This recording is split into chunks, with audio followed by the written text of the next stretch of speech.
convaincu qu'on a une profession absolument extraordinaire, absolument merveilleuse, dont on n'est pas encore arrivé aux limites.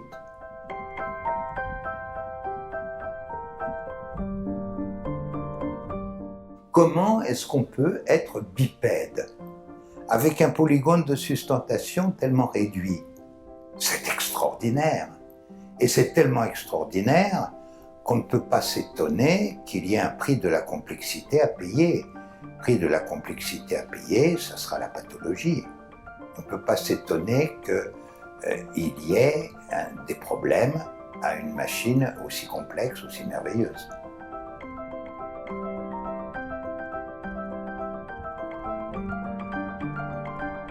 On ne peut pas être RPGiste et être un pollueur. C'est pas possible, on ne peut pas être un RPGiste et un dictateur. Ce n'est pas possible parce qu'on a un respect de l'individualité de la personne, encore plus parce qu'il est malade.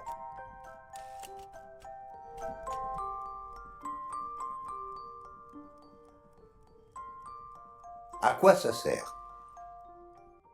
Quelle est la finalité de ma position debout? Quelle est la finalité de mes gestes? Quel est le but de tout ça?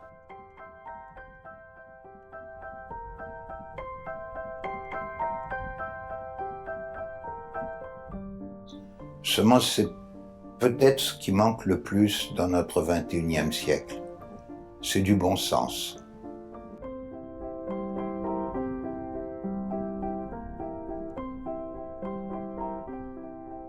Si ça ne s'inscrit pas dans l'harmonie de notre monde phénoménal, c'est faux. Et ça, c'est une des formations que j'ai faites avant de découvrir la RPG et que j'ai toujours en moi et que je garderai toujours.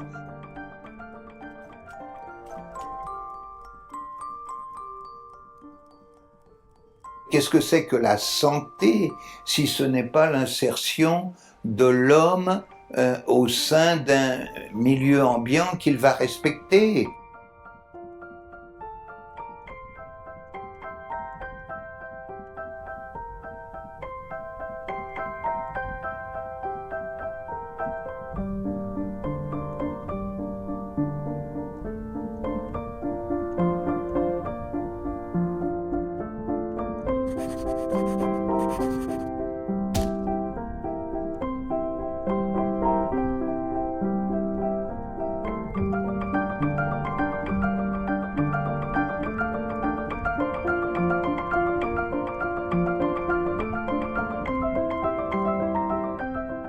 J'y suis arrivé un petit peu par hasard, parce qu'on m'a présenté ça comme un métier nouveau, il y avait encore tout à faire. Alors ça m'a semblé assez enthousiasmant et travailler dans le sens des sciences humaines, ça me changeait de ce que je faisais avant. Et j'ai trouvé que ça pouvait être intéressant. Mais les études ont été de l'époque, les études ont beaucoup évolué après. Mais à cette époque-là, les études ont été un petit peu décevantes, mais l'essentiel m'a beaucoup plu. L'essentiel, c'est l'anatomie, la physiologie, la neurologie.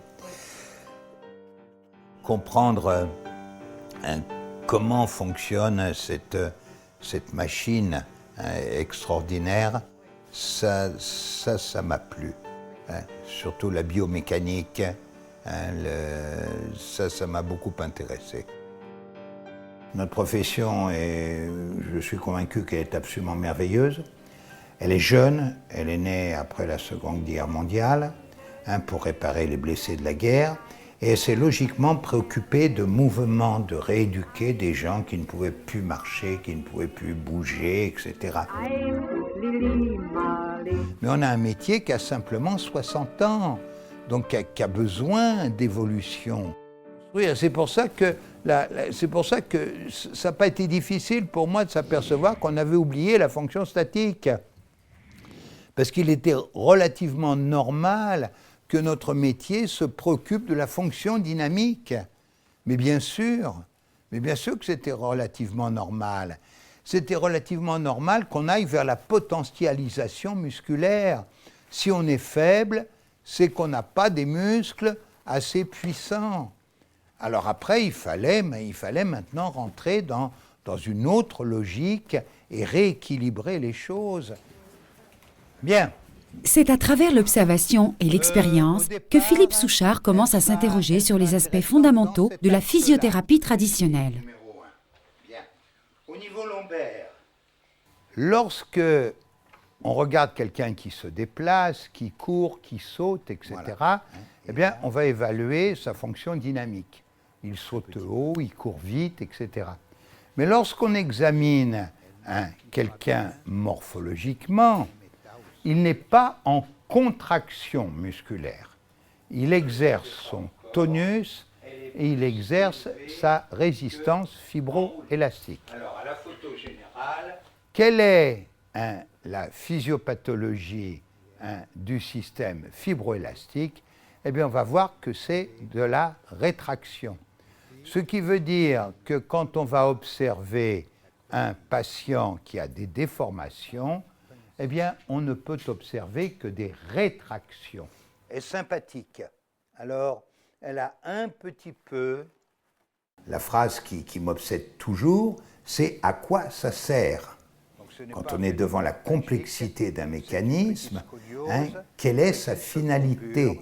Parce que si on comprend sa finalité, on pourra comprendre pourquoi parfois ça peut dérailler, pourquoi parfois ça peut être pathologique et ne pas fonctionner comme on le voudrait.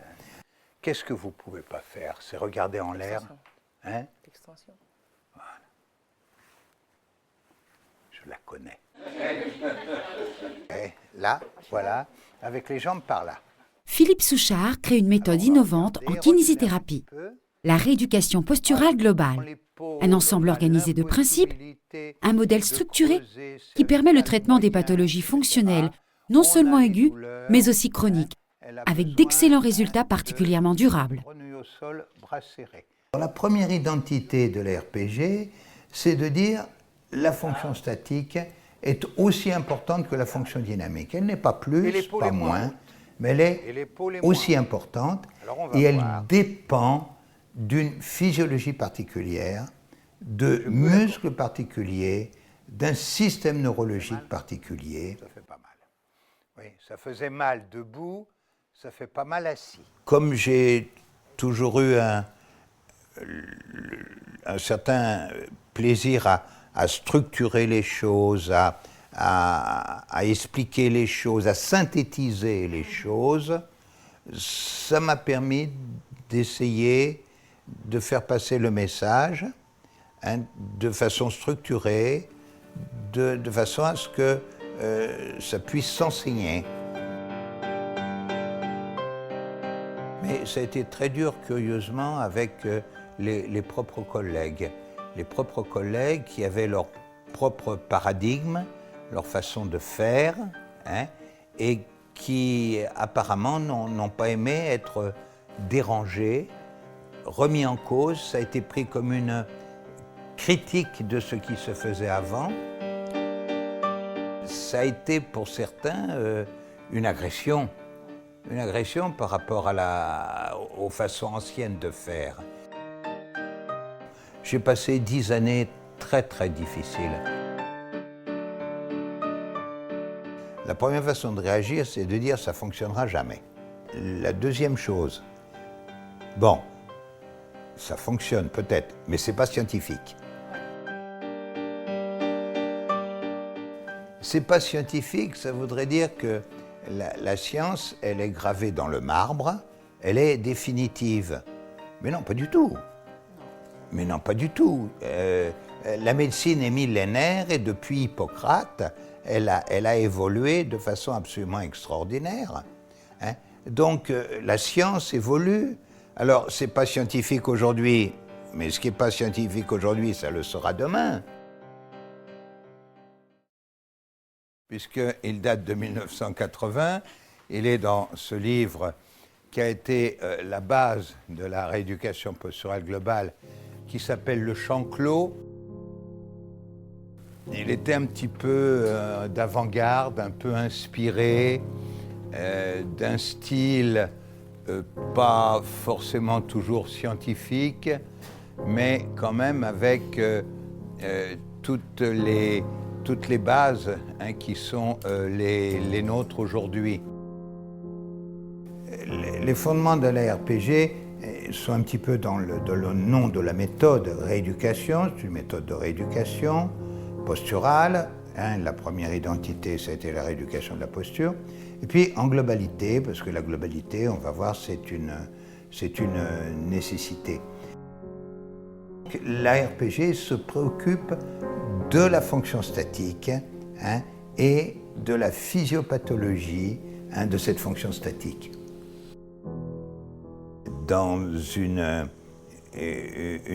vision bipolaire du système musculaire, il y a des muscles qui servent pour tenir, il y a des muscles qui servent plus pour tenir, plus pour bouger.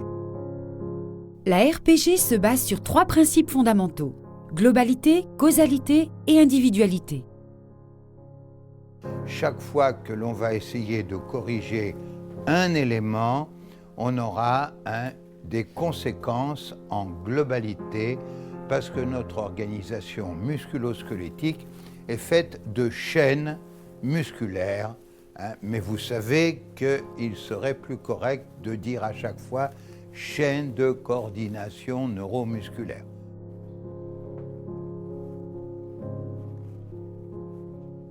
Chaque fois qu'on va toucher à quelque chose, on aura des compensations partout. Il faudra qu'on court partout pour corriger les compensations. Donc, c'est le premier principe, c'est la globalité des étirements. Une cause qui est, par exemple, une entorse de cheville, va avoir des effets de compensation. Et on va boiter, on va déséquilibrer le poids du corps, et puis on va créer une position lombaire antalgique qui va se fixer, par exemple. Et après, on va avoir des lombalgies.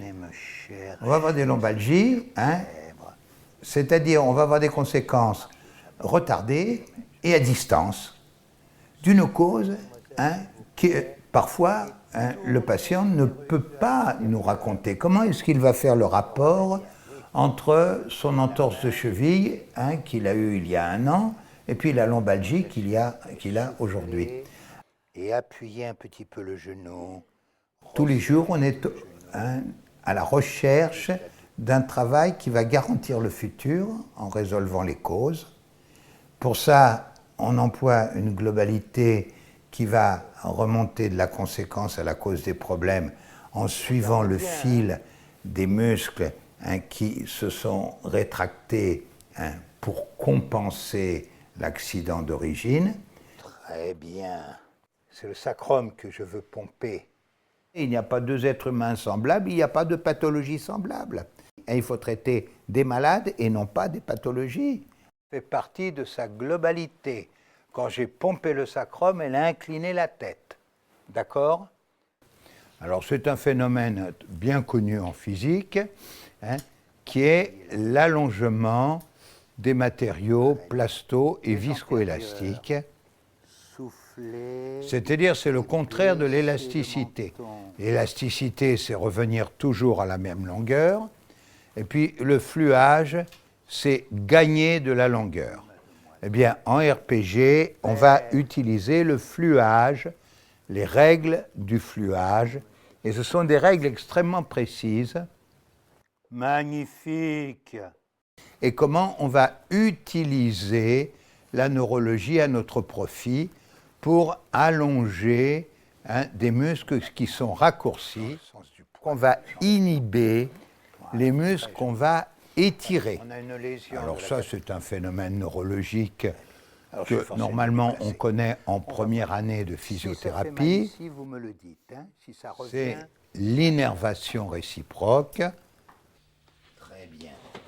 Le principe de la RPG, c'est d'additionner des principes qui sont basés sur l'allongement des matériaux musculaires, basés sur des principes physiques, le fluage, et puis des phénomènes neurologiques. Alors, en additionnant ces trois arguments, eh bien, on aura un effet sommatoire, c'est-à-dire on a une multiplication des effets. Ça va bien? Très bien. Mais vous allez voir que la RPG, ça fonctionne de façon tout à fait spectaculaire. Pourquoi? Parce qu'on a une sommation des effets. On est forcé de s'adapter un peu. Laissez tomber les bras, madame, s'il vous plaît. Très bien. Alors cette dame, elle est beaucoup plus antérieure que postérieure. Par l'observation de la posture du patient et des conditions qui le déforment, différentes chez chaque personne, et avec une étude minutieuse des symptômes présentés, se dessine un traitement global, traitement qui localise et corrige les causes qui ont engendré ces symptômes. Voilà, on a une douleur, voilà, au niveau de la troisième lombaire, ça fait mal. Voilà. Mais la douleur que vous sentez le plus fréquemment, c'est celle-ci, hein, madame. On devrait commencer la séance sans douleur. La respiration est un aspect fondamental en RPG. Approfondir l'expiration réduit le tonus musculaire excessif et diminue la raideur fréquente de la musculature inspiratoire. Cette dame, elle ne veut pas ouvrir plus mal. Donc, on peut penser que l'ouverture du genou gauche va lui faire mal. Non, non, ça ne me dérange pas du tout. Vous êtes très bien comme ça. Et vous allez bien m'aider, n'est-ce pas? Voilà, écrasez, madame, s'il vous plaît. Madame, vous travaillez bien. Le soin des articulations est essentiel. Écrasez. Un des gestes de base de la RPG est la décompression ou décoaptation articulaire. Que cette dame, elle me fasse le samba. Les mains sont l'outil de base du thérapeute. Faire un petit peu de samba, madame. Laissez-moi faire, madame. Grâce à des étirements doux et progressifs, l'espace articulaire, souvent comprimé, est récupéré. Et vous allez écraser. La participation active du patient et la douceur et lenteur des gestes du thérapeute font de la RPG une thérapie qui ne comporte aucun risque. Très bien. Le RPGiste s'adapte avec respect à chaque patient. Oui, madame. Madame, vous travaillez très bien. On va demander au patient de maintenir certaines positions quand on évolue. Donc, ça demande sa participation. Mais dur, non. On soigne des enfants très jeunes, on soigne des grands-mères de 90 ans. Soufflez, madame, s'il vous plaît. Alors, nous serons limités, bien entendu, là, par la spécificité du patient. Alors, vous verrez qu'une séance de RPG, en général, ça prend 2 postures et ça dure 1 heure. Ça dure 1 heure et vous verrez les résultats entre vous. Vous verrez, mais c'est étonnant, les libérations qu'on peut obtenir parce qu'on fait intervenir le temps. Travaillez avec lui, vous êtes en très bonne main. Ah ben voilà.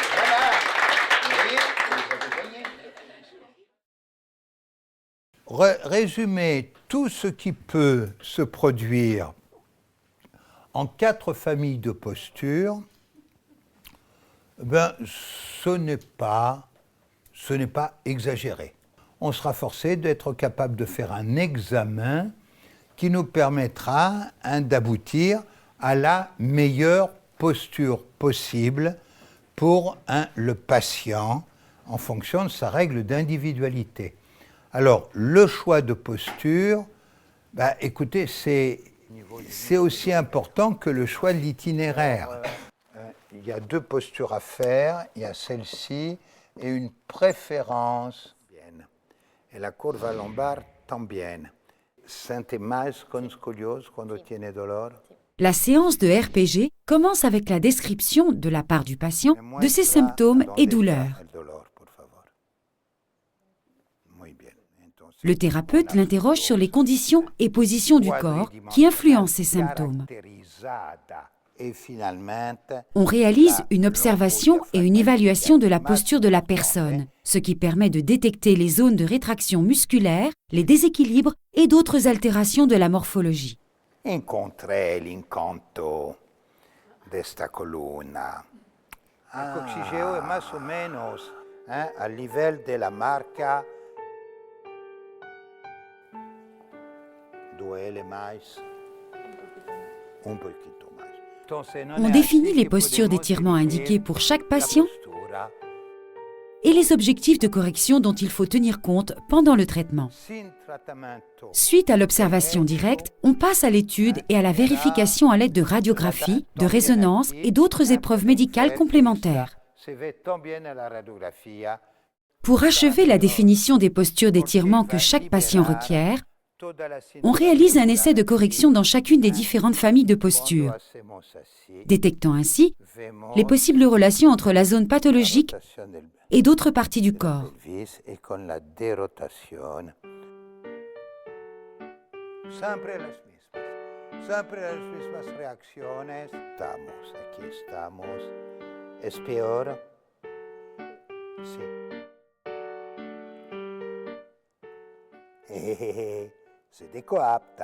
Le traitement proprement dit commence par un contrôle adéquat de la respiration et par des manœuvres d'allongement et de correction de la position de la colonne vertébrale.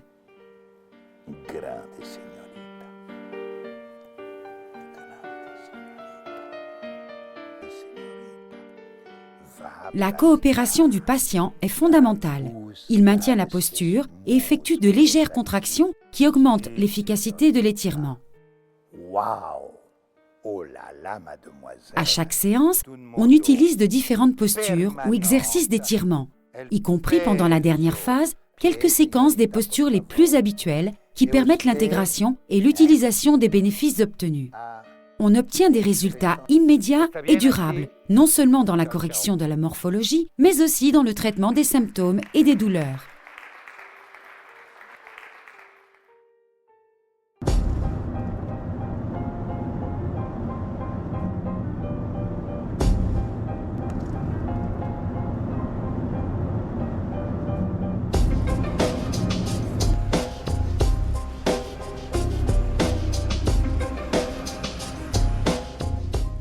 Lorsque on regarde quelqu'un qui se déplace, qui court... La vie de Philippe Souchard est entièrement dédiée à la diffusion de la RPG à travers des formations de RPG qu'il anime dans 14 pays, des conférences, la recherche et la rédaction de livres et d'articles.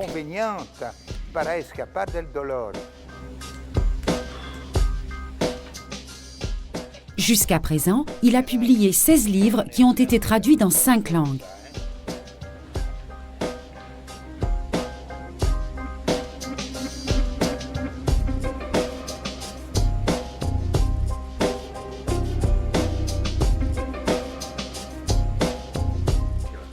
Monsieur et Madame Souchard, avec le réseau des organisateurs et des associations de tous les pays où est enseignée la RPG, assure la rigueur et la qualité de son enseignement, ainsi que sa diffusion.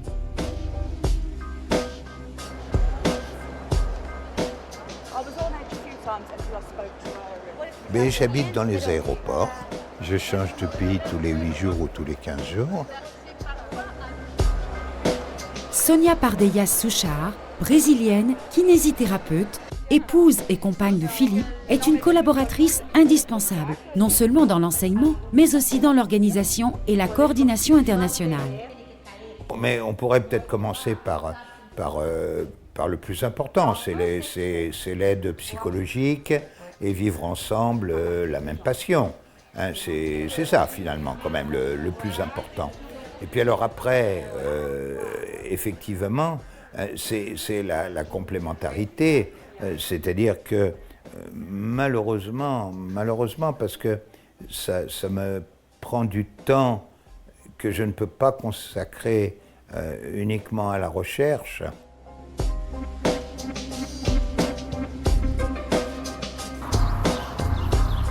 Saint-Mond, village au sud de la France, lieu emblématique et chargé d'histoire, où Philippe Souchard débuta sa carrière et développa sa méthode, est encore de nos jours le centre de référence de la RPG. à l'Université de thérapie manuelle de Saint-Mond, se trouvent le secrétariat et les salles de cours de la RPG en France, où Philippe Souchard continue à enseigner la totalité de la formation de base et où les formations supérieures sont régulièrement organisées. C'est extraordinaire. La méthode RPG est enseignée dans de différentes universités européennes, comme le master de l'université Tor Vergata à Rome et le diplôme supérieur universitaire de l'université Rey Juan Carlos à Madrid.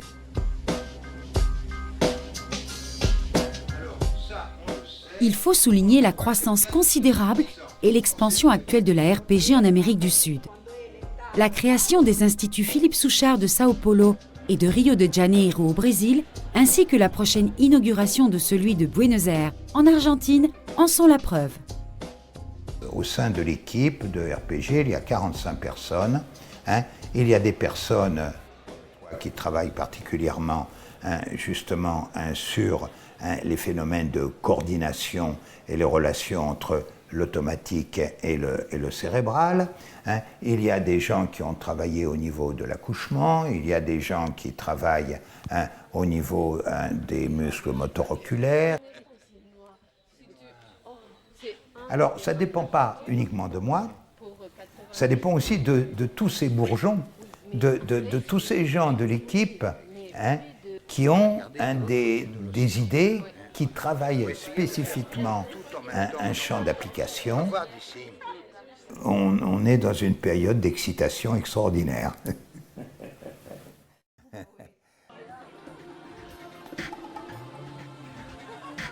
Et il faut toujours maintenir l'esprit de famille, l'enthousiasme, le plaisir. Et en réalité, il y a 70% des membres de l'équipe de RPG, de professeurs et de moniteurs, qui sont avec moi depuis plus de 25 ans. C'est toujours les mêmes personnes. Mais il en est rentré d'autres et des plus jeunes. Il y a du sang nouveau. Mais sinon, il y a cette fidélité d'esprit de famille qui est une très grande force aussi. C'est une très grande force. Et c'est une chose rare et précieuse dans la vie, de pouvoir, avec des personnalités fortes, de pouvoir continuer à travailler ensemble. Petit à petit, de conférences en cours, et on arrive à 22 000 personnes qui ont été formées.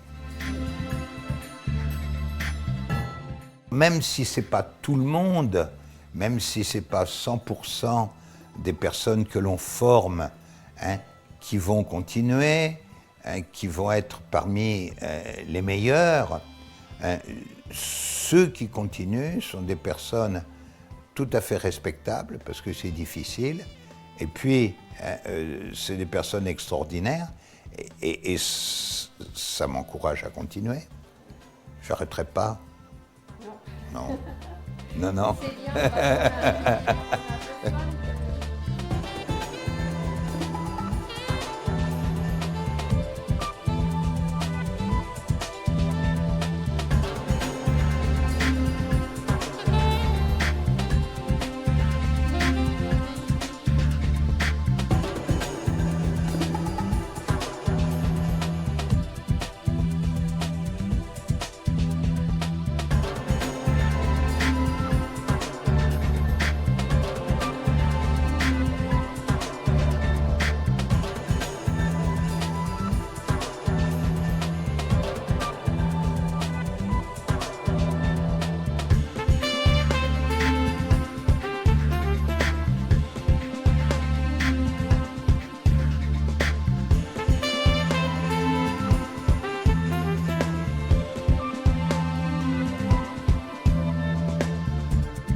j'ai changé une petite partie d'une petite profession.